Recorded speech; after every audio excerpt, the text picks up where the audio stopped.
छात्रगण, Saraswati group of education में मैं परिभाग्यश्री आप सभी का हार्दिक स्वागत करती हूँ। आज हम एक गद्य पढ़ने वाले हैं जिसका नाम है स्वराज्य की नींव। स्वराज्य की नींव और इसके लेखक है विष्णु प्रभाकर। तो आज सबसे पहले हम इसका अर्थ जान लेते हैं। स्वराज्य की नींव, स्वराज्य यानी कि हमारा जो राज्य है, स्वराज है वे, और नींव का अर्थ होता है किसी खास कार्य की शुरुआत करने के लिए जो करते हैं ना काम, उसे कहते हैं नींव। तो यहाँ पे लेखक है विष्णु प्रभाकर। तो सबसे पहले लेखक परिचय ले लेते हैं। विष्णु प्रभाकर का जन्म मुजफ्फर जिले के मीरनपुर गांव में हुआ था। इन्होंने प्रारंभिक शिक्षा अपने गांव में और उच्च शिक्षा हिसार में प्राप्त की थी। कई वर्षों तक पंजाब सरकार की सेवा करने के बाद सन 1974 से ये दिल्ली आ गए और तब से दिल्ली रहकर पूर्ण समय के लिए साहित्य सेवा में लगे हैं। अपने कहानी, उपन्यास, जीवनी, नाटक, एकांकी स्मरण और रेखा चित्र आदि विधाओं में पर्याप्त मात्राओं में लिखा है। आपकी मुख्य रचनाएं ढलती रात, स्वप्नमयी, उपन्यास, संघर्ष के बाद कहानी, नवप्रभात, डॉक्टर नाटक है और 12 एकांकी और अशोक आदि आपके एकांकी संग्रह है। तो अब हम इस गद्य की शुरुआत करते हैं। स्वराज्य की नींव, जिसका नाम है, नींव का अर्थ होता है किसी खास कार्य की शुरुआत करना। तो यह एकांकी में इसका साहित्य प्रकार है एकांकी। एकांकी का अर्थ होता है एक अंक वाला जो नाटक होता है उसे एकांकी कहते हैं। तो यहाँ पे जब प्रथम स्वातंत्र्य संग्राम 1857 में हुआ था, तब रानी लक्ष्मीबाई, जो झांसी की रानी है, आपने नाम सुना ही है, भाग भाग रे भाग फिरंगी झांसी की रानी आई। तो झांसी की रानी का जो त्याग और बलिदान है उसका वर्णन है। और इसके अलावा इसमें जो भी कितने सारे जो 6 पात्र है कुल, तो यह सब जो पात्र है वे स्वराज्य की नींव के पत्थर बने हैं। चाहे इसमें इसका त्याग, बलिदान, तप आदि है, और जिसके बाद हमें स्वराज की प्राप्ति नहीं हुई, लेकिन ये जो सब पात्र है वे हमारे स्वराज्य के नींव के पत्थर बने हैं। तो यह कहानी, यह जो हमारा एकांकी है वे उस समय की बात कर रहा है जो विष्णु प्रभाकर ने लिखा है। तो सबसे पहले यह नाट्यांश में ये पात्र है लक्ष्मीबाई, मुंदर, तात्या जो सेनापति है, जूही लक्ष्मीबाई की जो सहेली है और इसके साथ कार्य करती है, रघुनाथ राव और सेनानायक। तो अब हम इस एकांकी की शुरुआत करते हैं। तो लक्ष्मीबाई की दृढ़ता, आपको पता है झांसी की रानी लक्ष्मीबाई वीरता का प्रतीक है। महिलाओं में कोई वीरता की बात आती है तब हम लक्ष्मीबाई को अवश्य ही याद करते हैं। तो इस गद्य की शुरुआत करते हैं। तात्या, रंगमंच पर युद्ध भूमि का दृश्य अंकित किया जा सकता है। सेनानायक है, कैंप कहीं पास ही लगा हुआ है। महारानी लक्ष्मीबाई के तंबू का एक भाग दिखाई देता है। पर्दा उठने पर महारानी लक्ष्मीबाई अपनी सखी जूही के साथ उत्तेजित अवस्था में रंगमंच पर प्रवेश करती है। दोनों लाल कुर्ती में सैनिकों की वेशभूषा में है। तब रानी बोलती, यानी कि लक्ष्मीबाई बोलते, मेरे देखते देखते क्या से क्या हो गया जूही। अब नाट्यांश की शुरुआत होती है। स्टेज पर पर्दा गिरता है, तब एक कैंप लगा हुआ है। कैंप में से बाहर कौन आता है? लक्ष्मीबाई और जूही। दोनों के कपड़े लाल रंग के कपड़े पहने हैं, सैनिक बालाओं के वेश में दोनों बाहर आती है।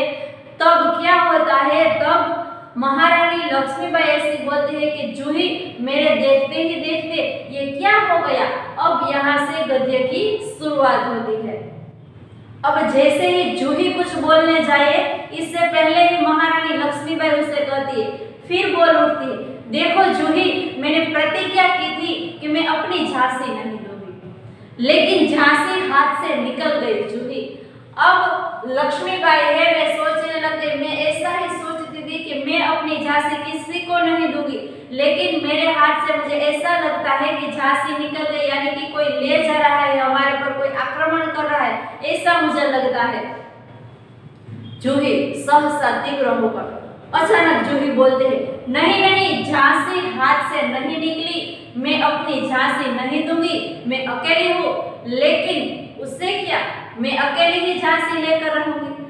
तब महारानी खुद ही बोलती है अचानक ही, मैं अकेली हूँ तो क्या हुआ, मैं अपनी झांसी किसी को नहीं दूंगी। कौन कहता है आप अकेली है महारानी? अब जूही बोलती है, आपको ऐसा क्यों लगता है कि आप अकेले हैं? आप तो गीता पढ़ती है, फिर यह निराशा कैसे?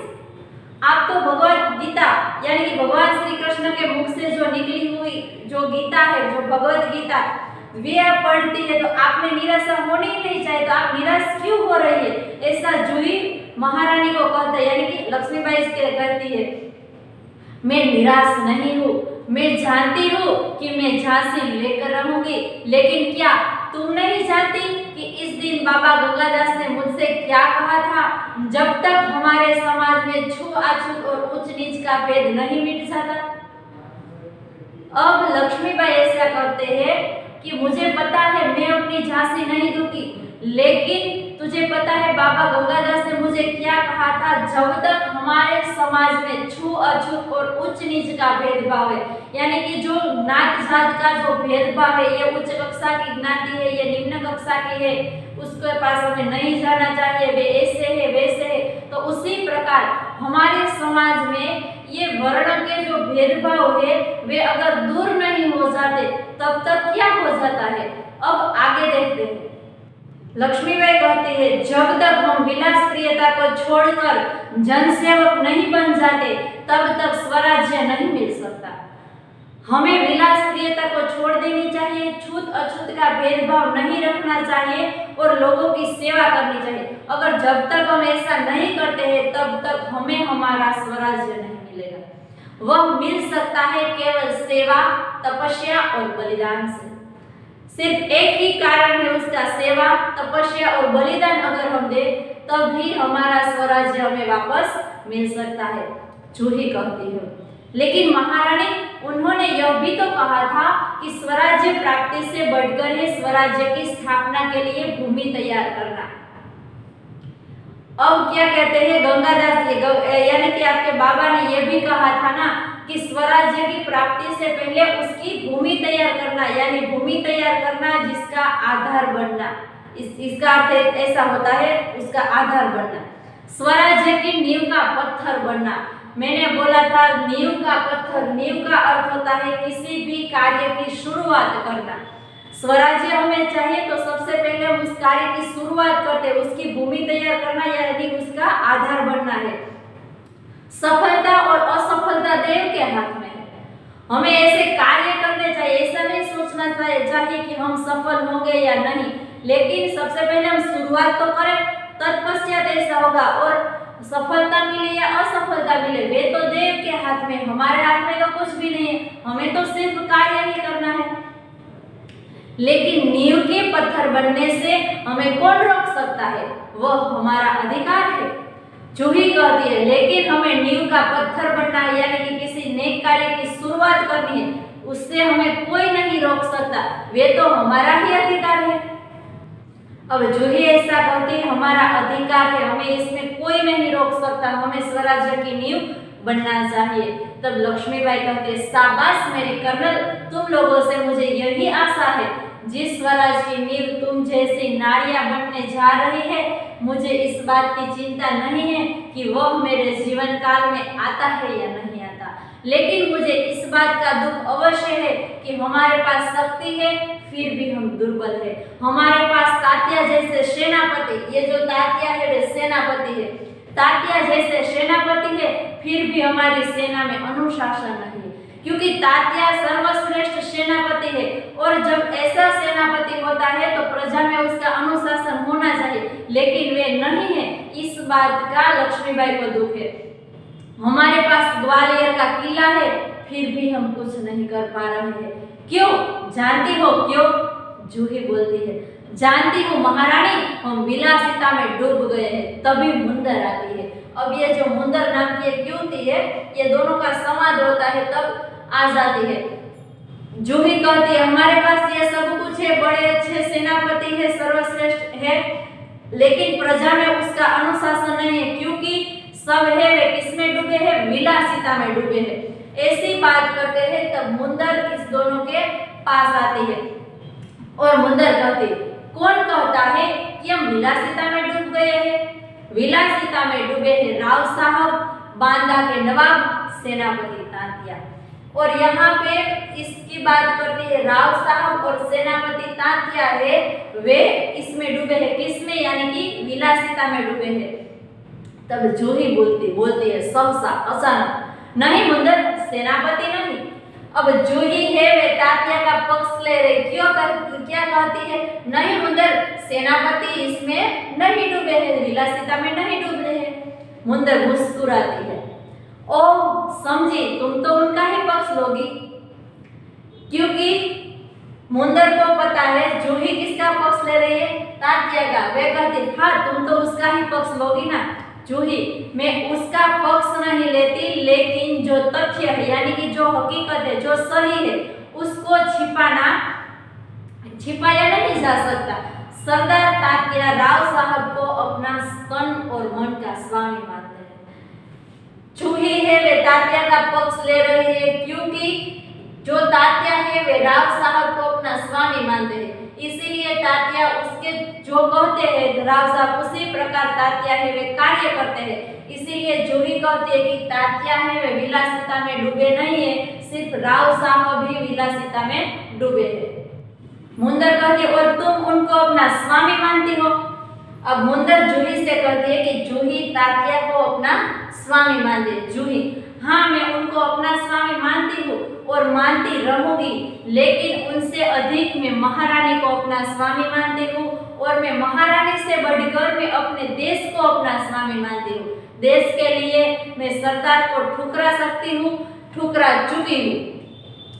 अब जूही कहती है, हाँ मैं तांतिया को अपना स्वामी मानती हूँ और मानती रहूंगी, लेकिन इससे भी अधिक मैं महारानी को अपना स्वामी मानती हूँ और महारानी से भी अधिक मैं अपने देश को अपना स्वामी मानती हूँ। इसलिए मैं अपने देश के लिए कितने ऐसे सरदारों को ठुकरा दे सकती हूँ और मैंने तो ठुकरा भी दिया है। मुंदर, जूही तू तो नाराज हो गई, मेरा यह मतलब नहीं था। मैं तो इतना कहना चाहती हूँ कि तुम उसे अपना स्वामी मानती हो तो उसे रोकती क्यों नहीं? मुंदर कहती है, जूही तुम नाराज मत हो, मैंने ऐसा नहीं क्या कहा है, लेकिन मेरे कहने का अर्थ यही है कि अगर जूही तुम तांतिया को अपना स्वामी मानती हो तो तुम इसे रोकते क्यों नहीं हो? ऐसी विलासिता में डूबे रहे हैं तो मुझे क्यों नहीं रोकते? तेरे रोकने पर तो वे रुक ही जाएंगे। लक्ष्मीबाई कहती है, जूही ने उन्हें रोका है मुंदर, मैं जानती हूँ जब राव साहब के कहने पर तांतिया इसे नाचने के लिए बुलाने को आए थे तो इसने उनको बुरी तरह के धुतकार दिया था। तब लक्ष्मीबाई कहती है, मैं जानती हूँ जूही ने तांतिया को रोका था, लेकिन जब तांतिया उसे बुलाने के लिए, जूही को बुलाने के लिए आए थे नाचने के लिए, लेकिन तब जूही ने उसको मना कर दिया था। जूही, हाँ रानी, मैं स्वराज के लिए नाच सकती हूँ, बराबर नाचती रही हूँ, परंतु विलासिता में डूबने के लिए अपनी कला को किसी के गले की फांसी नहीं बना सकती हूँ। जो मुझको ऐसा करने के लिए कहते हैं उनको मैं ठोकर ही मार सकती हूँ। ऐसा कहता है कि मैं स्वराज के लिए नाच सकती हूँ, लेकिन जो आदमी अपनी विलासिता के लिए मुझे नाचने के लिए ले जाए तो मैं उसे मना ही कर देती हूँ और मैं उसे ठोकर भी मार देती हूँ और मैं उसे ठोकर मार चुकी हूँ। लक्ष्मीबाई दीर्घ निश्वास लेकर, ऐसा निश्वास लेकर लक्ष्मीबाई कहती है, ठोकर ही तो नहीं मार सकती जूही, यही दर्द तो हमें कचोट रहा है। अगर ठोकर मारकर हम उनकी मदहोशी दूर कर सकते तो बात ही क्या थी? महारानी ऐसे कहते, हम उसे ठोकर तो नहीं मार सकते ना, अगर हम ठोकर मार सकते तब तो क्या बात थी, लेकिन हम ऐसा कुछ भी कर सकते नहीं है। जूही बोलती है, बाई साहब मैं औरों की बात नहीं जानती, मुझे आज्ञा दीजिए, मैं ठोकर मारने को तैयार हूँ। मुंदर बोलते हैं, और मैं भी तैयार हूँ बाई साहब, चलो हम सब जलकर उसकी नींद हराम कर दें। अब जूही ऐसा कहते, मैं ऐसी विलासप्रिय व्यक्ति को ठोकर मारने के लिए तैयार हूँ जो मेरे कार्य में अड़चन करेगा। सबसे पहले मेरे पास मुझसे ज्यादा जरूरी कौन है मेरे लिए? मेरा देश प्रेम, इसीलिए मैं ठोकर मार सकती हूँ। तब मुंदर ऐसा बोलते, मैं भी चलो हम सब साथ मिलकर इन सब की नींद हराम कर दे। तो यहाँ पे मुंदर भी तैयार हो जाती है। अब महारानी इस दोनों को क्या बात करती है वे हम आगे के लेक्चर में देखेंगे। अब तक हमने देखा यह जो स्वराज्य की नींव का जो पत्थर है, जो सबके यानी कि नए कार्य की शुरुआत करने के लिए सारे जो पात्र है वे स्वतंत्र संग्राम, जब प्रथम स्वतंत्र संग्राम जो 1857 में हुआ था तब की बात यहाँ पे विष्णु प्रभाकर ने इस नाटक के रूप में की है। रानी लक्ष्मीबाई है वे अपनी सखी जूही के साथ जो संवाद आता है, जो ग्वालियर के किले और झांसी के बारे में बात की गई। इसके बाद तात्या जैसे सेनापति होने पर भी जो सेना है वे उसका अनुशासन नहीं करती, ये सब सारी बातें हैं। अब आगे क्या होता है इस स्वराज्य की नींव में, इस सारे पात्र के आगे क्या संवाद आता है वे हम अगले लेक्चर में देखेंगे।